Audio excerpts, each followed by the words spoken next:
김태현의 정치쇼 2~3할로 3부에서 계속 이어가 보도록 하겠습니다. 조갑제TV의 조갑제 대표 윤태곤 더모아 정치분석실장과 함께하고 있습니다.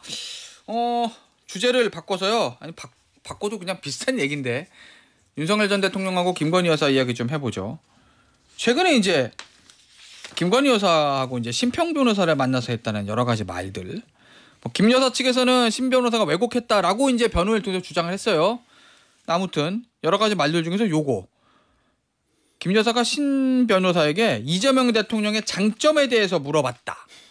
그랬더니 사람을 잘 키웁니다. 그랬더니 우리 남편에게도 꼭 좀 사람 키우라고 전해줘 달라고 이렇게 얘기했다고 알려져 있는데 이재명 대통령의 장점은 왜 물었다고 보세요, 대표님? 저는 우선 이 발언의 신뢰성에 대해서 일단 지금 검증이 안 된 상태고 변호인들은 그렇게 오랫동안 이야기할 수 없을 정도고 뭐 그런 이야기를 하잖아요. 그래서 그걸 근거로 그걸 사실이라고 전제를 하고 이야기하는 것은 좀 위험하지 않을까 하는 생각이 들고요. 알겠습니다. 그러면 다른 거 질문 드릴게요. 신문 기사로 나온 거. MBN에서 단독 보도가 있었는데 김 여사가 작년 총선을 앞두고 12월 초쯤에 한남동 관저로 국민의힘 당직자들을 불러서 오찬을 가졌다는 거예요. 대통령은 자리에 참석하지 않았고 이 자리에서 김 여사가 그 당직자들에게 어떻게 공천해야 선거에서 이길 수 있는지 물어봤다는 겁니다. 이거는 어떻게 보셨습니까, 대표님? 지금 김건희 씨에 대해서 저는 김건희 여사라고 안 하고 여사는 김건희 씨라고 그러는데요. 김건희 씨에 대해서 여러 가지 이야기가 최초로 막 나오기 시작하잖아요. 그죠? 그런데 그걸 보니까 왜 윤석열 전 대통령이 비상계엄령을 했는지를 알 수가 있겠더라고요. 반국가 세력 척결이냐 부정선거 발본색원이냐가 아니잖아요. 그 타겟은 한동훈이었다고 봅니다. 저는. 그래서 이게 기본 성격이 친위 쿠데타거든요.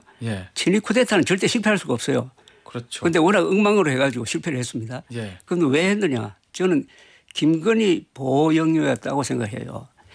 그런데 이 책을 쓰면서 더욱 굳힌 게 지금 말씀 나온 것처럼 2023년 12월이 굉장히 중요한 시기인데 24년 12월이요? 23년 12월. 23년 12월. 총선 전이네요. 그래요. 지금 그것도 총선 전 맞아요. 비대위원장 되니 많이 할 때. 그때 12월로 기억되는데 조선일보에 이런 기사가 나왔습니다. 그러니까 김건희 씨 특검 뭐 이런 이야기 나오니까 선거 끝나고 나서 할 것이다. 2014년 아마 크리스마스 전후로 나왔던 마치 한동훈 씨가 그렇게 하는 것처럼 그게 완전히 윤석열 한동훈 그리고 김건희 한동훈 관계를 완전히 파탄낸 결정적 사건이라고 그래요.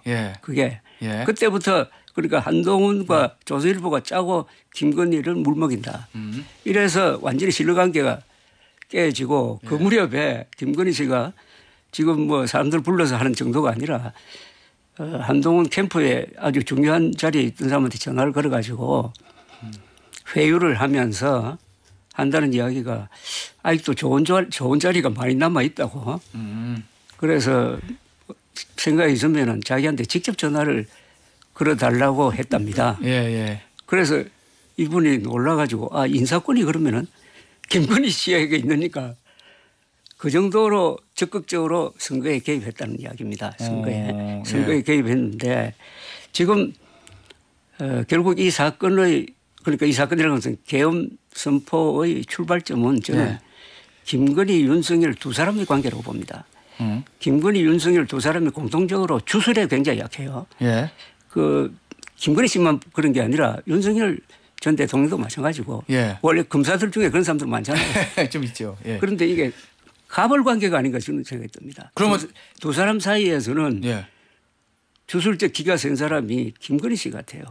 그리고 윤석열 전 대통령은 부인한테 노라고 할 수 없는 사람 아니냐 하는 그런 생각이 들었습니다. 그래서 작년 12월 10일 김건희 특검법 그 표결을 앞두고 그리고 명태균 그 뭡니까 황금폰이 알려지고 할 때 윤석열 대통령이 가장 큰 정신적 스트레스를 받았고 그게 바로 계엄으로 폭발한 거라고 생각해요.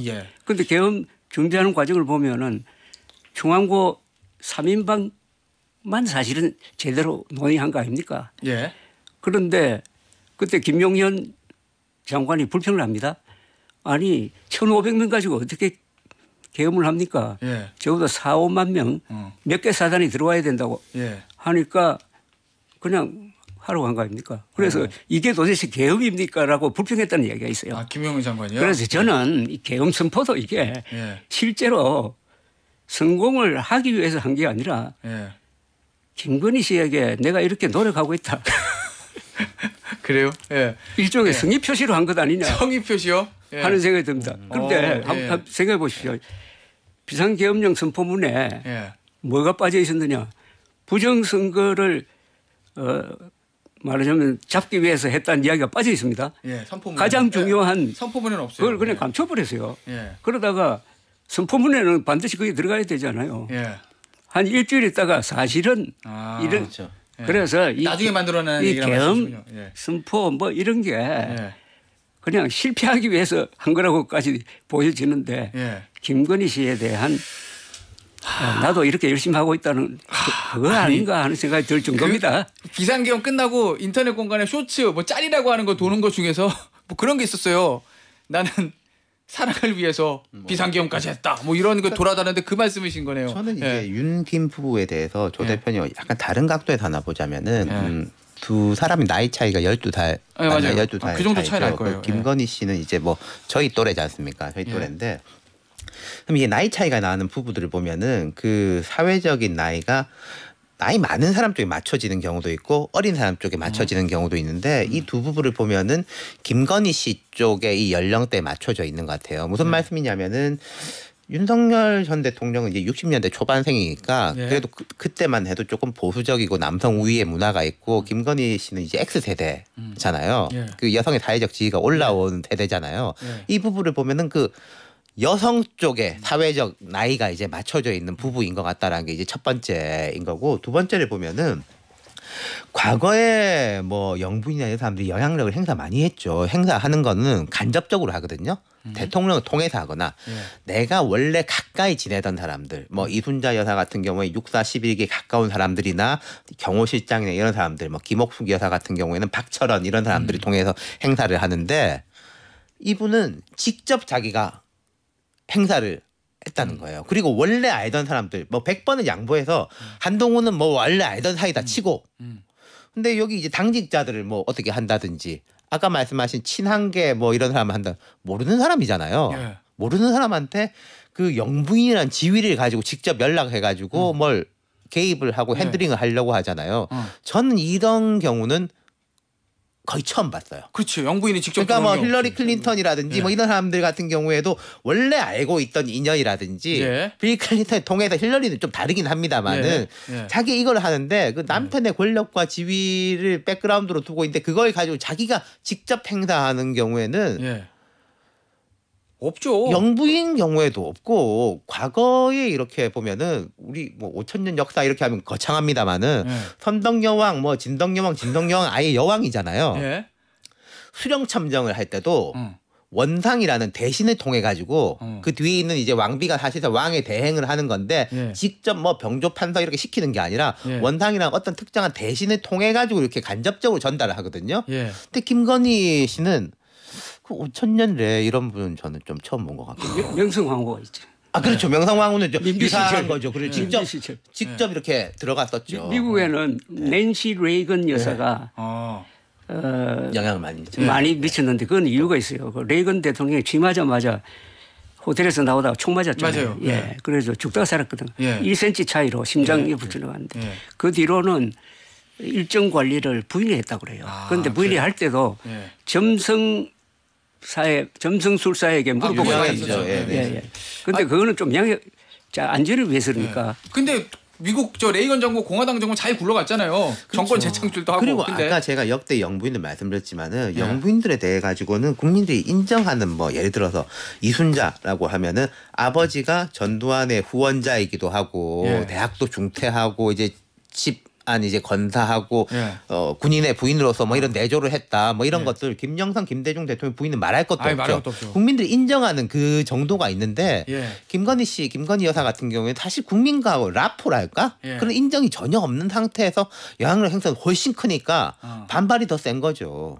아, 영부인으로서의 국민들의 어떤 시각이라든지 예전 민주화 운동 이호 여사나 그렇죠. 뭐 미운정, 고운정 이렇게 들었던 게 있는데 이분은 그게 없는 상황이었잖아요. 자, 그러면 앞서 이제 대통령 윤석열 전 대통령과 김건희 여사 갑을 관계 얘기도 나오고 직접 여사가 들어갔다 개입을 했다 이런 얘기도 나왔는데 이건 이런 기사도 있어요. 윤 전 대통령이 재임 초에 거의 매일 술을 마셨다.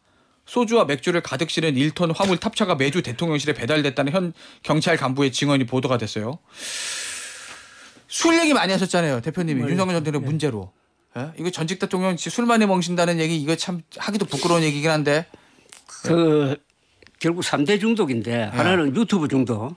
그러다가 부정성 음모론자가 되어버렸고 그다음에는 특수부 검사로서의 권력 중독. 그다음에 알코올 중독 같아요. 알코올 중독은 이제 사실로 봐야 되는 게 전번에 그 법정에서 구속적부 심사할 때 변호인 측에서 제출한 자료를 보면은 간 수치가 보통 사람의 6배로 나온다고요. 이 정도 같으면은 정상적인 사고가 안 되고 필름이 자꾸 끊어진다는 거 아닙니까? 술 많이 마신 사람은 필름이 끊어지는 그런 상황이 다 합쳐졌는데 여기에 김건희 씨와 윤석열 간의 특수한 관계, 갑을 관계. 그러니까 지금 우리 윤 소장님 말씀하셨던 대로 여러 군데 인사를 개입을 하고 하는데 여기 또 하나 큰 특징이 있는 게 보안 의식이 없어요, 이 사람이. 맞아요. 보안 의식이 그냥 없어요. 전화하잖아요, 일반인들한테도. 우리 목사님이 한번 재밌게 이야기를 하던데 10계명 말고 11계명이 있대요. 11계명은 들키지 말라는 겁니다. 그런데 숱하게 들켰잖아요. 그죠? 그런데 아무한테라는 건 아니지만 뭡니까? 김기현 씨를 뽑는 전당대회 전에 어떤 목사님 한 분이 저한테 이야기를 하기를 김건희 씨한테 전화를 받았대요. 목사님이요? 전화를 받았는데 이번에는 김기현 씨를 밀기로 했으니까 도와주세요라는 이야기를 하더랍니다. 여사가요? 그래서 그 목사님 저한테 이야기를 해요. 그래서 제가 안 들은 걸로 할 테니까 그 제발 다른 데 이야기하지 마세요 하고 넘겨버리는데 이 정도입니다. 여사가 잠깐만요. 대통령 영부인이 목사님 개신교 목사님한테 전화해서 여당의 전당대회 김기현 의원을 밀기로 했으니까 도와달라고 그랬답니다. 여사가 왜 거기서 튀어나와야 되는 거죠? 대통령이 해도 문제잖아요. 사실. 대통령이 목사님한테 전화해서 해도 문제인데. 문제 정도가 아니라 그건 형사처벌감이지. 왜냐하면 당부 개입에다가 사실 정교는 분리돼야 되는데 그 일치에다가 근데 여사가 들어왔다? 어이구. 그 대선 직전에 그 서울의 소리하고 녹취록이 아니 녹음 파일이 공개됐잖아요. 그때 그런 이야기들이 꽤 있었거든요. 차라리 잘 됐다. 예방주사. 이렇게까지 고생을 했는데 영부인 되면은 당연하게 조심하지 않겠냐.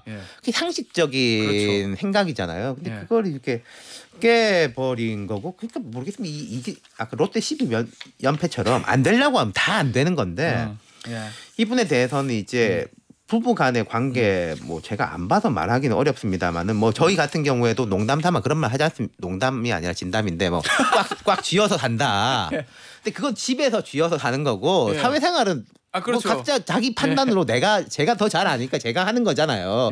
제 와이프가 뭐 여기다 글 써라 저기 출연해라 이런 말을 안 하는데 뭐 나가서 머리 좀 잘 빗고 있지 그런 이야기는 하지만은 근데 이제 그게 안 된 것들 그리고 주위에서 만약에 차라리 정치를 오래 해가지고 멘토가 있고 하면은 쓴소리를 하는 사람이라도 있었을 건데 그것도 안 되는 것들 또 집안에서 보면은 뭐 윤석열 전 대통령이 어렵게 생각하는 형이라든지 이런 사람이 있었으면 뭐 나았을 건데 그것도 안 되는 거 아버지는 어려운 아버지인데 너무 이제는 노쇠해버린 거. 그러니까 제어 장치가 안이나 밖이나 정치적으로나 개인적으로나 하나도 없었다는 거죠. 근데 이런 경우에 보통 제어 장치가 있는 거는 대통령이 술 좋아하지만은 제가 다른 대통령들 보면은 바빠가지고 일정이 많으니까 피곤해서 또 내일 아침에 뭐 정상회담 하면 시간 미룰 수도 없잖아요. 네. 국무회의를 어떻게 미룹니까? 네. 뭐 아침에 참모들 회의는 미룰 수 있지만은 그래서 못하는 경우가 많은데 이분은 참. 자, 알겠습니다. 정상회담 얘기 좀 해보죠. 아니 트럼프 대통령 만나러 갔어요. 지금 워싱턴 도착했다고 네. 아침에 보도가 나왔는데 근데 강훈식 비서실장이 갔거든요. 왜 가서 누구를 만나는지는 나중에 말씀드리겠다고 급히 갔고 조현 외교부 장관도 한일 정상회담 건너뛰고 미국으로 바로 갔는데 직항편을 못 구해가지고 경유 비행기 타고 갔다는 거예요. 그 정도로 네. 급하게 갔다는 거잖아요. 지금 움직임 어떻게 읽고 계세요, 윤 실장은? 왜냐면 약간 이례적이긴 하잖아요. 그렇죠. 그거는 뭐 예. 일단 첫 번째로는 저는 이런 생각은 들어요. 트럼프 대통령이 한국에뿐만 아니라 다른 나라도 워낙 뭐 이상하게 하기 때문에 그렇죠. 웬만큼 뭐 좀 좋지 않은 모습이 보인다 하더라도 정치적인 큰 타격이 있겠나 싶은데 국익의 문제는 있는 거고 강 비서실장이 간 거에 대해서는 저도 갸웃거려지는데 이런 느낌이 있습니다. 일단 비서실장 카운터파트가 없습니다. 무슨 말씀이냐면 우리 외교부 장관은 상대 국무부 장관 그리고 이제 여기 안보실장은 NSC 그러니까 각각의 카운터파트예요. 비서실장 카운터파트가 아니거든요. 그래요? 네. 그러면 이게 뭐 내부적으로 조정을 하는 게 있다든지 아니면 두 번째 제가 하나 드는 생각은 문재인 정부 초기 때 그 문재인 전 대통령이 박근혜 이명박 정부의 이런 것도 뭐 완전히 뒤엎는다 그래야 되나 반대로 가는 과정에서 UAE하고 관계가 안 좋아진 적이 있어요. 맞아. 이명박 대통령 되게 좋았던 우리가 군도 파견해 있고 원자력 저기도 했던 그때 임종석 실장이 급파가 돼가지고 그렇죠. 개인적인 그 친분과 이런 걸 통해 가지고 뚫었단 말이에요. 그렇다면 이제 트럼프 정부를 보면은 이게 공적인 루트도 있지만은 그 사적인 루트 친인척이라든지 아니면은 대통령실에 와 있지 않은 바깥에 뭐 보수 쪽에 이런 인사들의 입김이 되게 강하잖아요. 제 생각에는 강훈식 실장은 그쪽에 대한 마크일 수도 있지 않을까 그런 생각이 드네요. 정무적으로 역할을. 알겠습니다. 대표님. 지금 이게 쟁점이 어떻게 생겼느냐 하면은 제일 중요한 게 15%, 25%를 15%로 낮춰주는 그 협상이 있었잖아요. 그 발표를 보면 한국 쪽 발표와 트럼프의 발표가 다르다고 그 내용이. 그런데 다른 것에 대해서 우리는 아마 트럼프가 원래 뭐 그런 사람이니까 그렇게 가볍게 넘어갔는데 이제는 트럼프 대통령이 발표했던 대로 하려고 하는 거예요. 그런데 그걸 그때 되돌아가 보면은 트럼프 대통령이 소셜미디어에 합의된 다음에 써서요. 이렇게 썼습니다. 3,500억 달러를 투자하기로 했다. 그런데 이거는 미국이 소유하고 통제하는 거다. 이렇게 됐어요. 3,500억 달러를. Owned and controlled by 뭐 us 뭐 이래 식으로 써놨다고. 여기에 대해서 무슨 쟁점이 있다고요. 3,500억 달러. 우리는 거기 뭐 조선협력이라든지 그리고 정부에서 지불 보증을 하는 걸 두루뭉실하게 합쳐가지고 3,500억 달러라고 했는데 미국은 우리 거다는 거예요. 쉽게 말하면. 그다음에 100억 달러 LNG 구입, 1,000억 달러. 그다음에 플러스 알파를 요구를 했습니다. 미국에서 이거 말고 더 투자하기로 했는데 이것은 정상회담에서 결정하겠다고 딱 못을 박았다고. 이걸 우리가 지금 그냥 적당히 넘기려고 했는데 여기에 걸린 것 같아요. 그래서 이번 정상회담에서 플러스 알파를 요구를 할 겁니다. 라지 sum of money라고 그랬어요. 이거 트럼프 이야기입니다. 트럼프. 그다음에 선거 장선을 축하한다 하고 상호 관세를 우리는 안 매긴다고. 그리고 이제 FTA가 사실 날아가 버렸어요. 한미 FTA가 날아가 버렸는데 그다음에 쟁점이 있는 게 전면적인 시장 개방을 약속했다. 자동차, 트럭 이외에 농수산물. 그런 얘기도 트럼프가 했죠. 이걸 했는데 요거 가지고 지금 미국 측에서 들이대니까 우리가 당황한 걸로 봅니다. 우리는 다른 걸로 해가지고 이걸 희석시키면서 하다가 여기서 이제 그러면 추가로 얼마 더 약속하느냐. 어쨌든 추가로.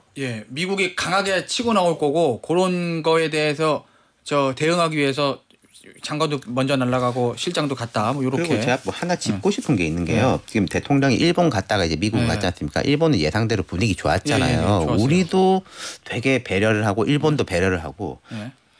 근데 대통령이 이게 첫 순방이지 않습니까? 사실상 첫 순방. 그때 그 G7 맞아요, 잠깐 맞아요. 갔다 온 거 말고는 이럴 때는 여당 같은 경우에는 분위기를 되게 로키로 해가지고 국익 중심 그리고 대통령한테 초당적 협력 이런 분위기를 조성하는 게 통례거든요. 아 그렇죠. 근데 이럴 때 뭐 필리버스터하고 법안 일방 처리하고 저는 이런 건 처음 봤어요, 사실. 예. 그러니까 여당이 어제 이제 노란봉투법 처리도 대통령 순방 뭐 하지 말라는 게 아니라 순방 보고 나서 그렇죠. 예. 하는 게 낫지 왜 국내에서 논쟁거리를 만드냐 이런 말씀이시군요. 그렇죠. 예. 알겠습니다. 오늘 저 스페셜 2사말로는요 여기서 마무리하도록 하겠습니다. 지금까지 조갑제 TV의 조갑제 대표 윤태곤 더모아 정치부석실장과 함께했습니다. 감사합니다.